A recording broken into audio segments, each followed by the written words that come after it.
Hi guys, welcome back to our channel. இன்றைக்கி நாம் girls எஃப்எம்மில் பார்க்க போகிற டாபிக் என்ன, வில்லேஜில் இருக்கிற பொண்ணுங்களோட லைஃப்பை பற்றி தாங்க நாம் இன்றைக்கி பார்க்க போகிறோம். நிறைய பேருக்கு தெரிஞ்சது எல்லாமே பொண்ணுங்களாம் ஃப்ரீடமாக இருக்காங்க, எல்லாருமே படிக்கிறாங்க, வேலைக்கு போகிறாங்க, பிடிச்சவங்கள கல்யாணம் பண்ணிக்கிறாங்க. இதெல்லாம் ஒரு பக்கம் ஓகே தாங்க.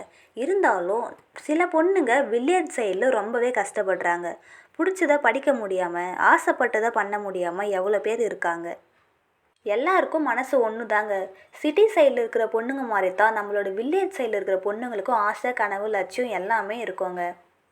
ஆனால் இதெல்லாம் பண்ண அவங்களால துணிஞ்சு வெளியில் வர முடியாதுங்க. ஏன் அப்படின்னா, தன்னோட பேரண்ட்ஸ்க்கு நம்ம பொண்ணு வெளியில் அனுப்பிச்சா ஏதாச்சும் ஒன்று ஆகிடுமோ அப்படின்ற பயம் தாங்க. எல்லா பேரண்ட்ஸ்க்கும் நான் ஒன்று சொல்லிக்க விரும்புகிறேங்க. உங்களோட பொண்ணை வெளியில் அனுப்பாமல் ஊருக்குள்ளே வச்சுருந்தா மட்டும் தப்பு எதுவும் நடக்காதா? தப்பு எங்கே, எப்போ, எங்கே வேணாலும் நடக்கலாங்க. ஃபஸ்ட்டு நீங்கள் உங்கள் பொண்ணு மேலே நம்பிக்கை வைங்க. நீங்கள் தாங்க உங்களோட பொண்ணுக்கு தைரியத்தை சொல்லி வெளியிலேயே அனுப்பிவிடணும். ஆனால் நீங்கள் அங்கே போய் படிக்காத, அங்கே வேலைக்கு போகாத அப்படின்ட்டு 1008 ரூல்ஸை போட்டு பசங்களை வீட்டுக்குள்ளேயே வச்சுருக்கீங்க. வெளியில் போயிட்டு ஒரு பொண்ணு வேலை செய்கிறது தப்பா? அதையே நீங்கள் அவ்வளோ பெரிய மேட்டராக பார்க்குறீங்க. பசங்க மட்டும்தான் வெளியில் போக முடியுமா? ஏன் ஒரு பொண்ணால் வெளியில் போயிட்டு இந்த சமுதாயத்தில் ஒரு நல்ல பெண்ணாக வாழ முடியாதா?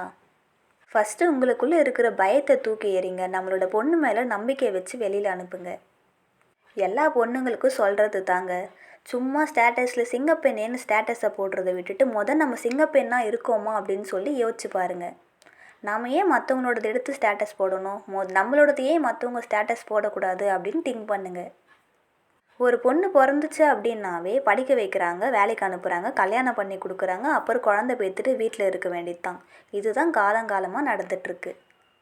ஆனால் நம்மளோட பொண்ணுக்கு என்ன ஆசை, கனவு, லட்சியம் இதெல்லாம் இருக்குது அப்படின்னு சொல்லி எந்த ஒரு பேரண்ட்ஸும் கேட்குறதும் இல்லை.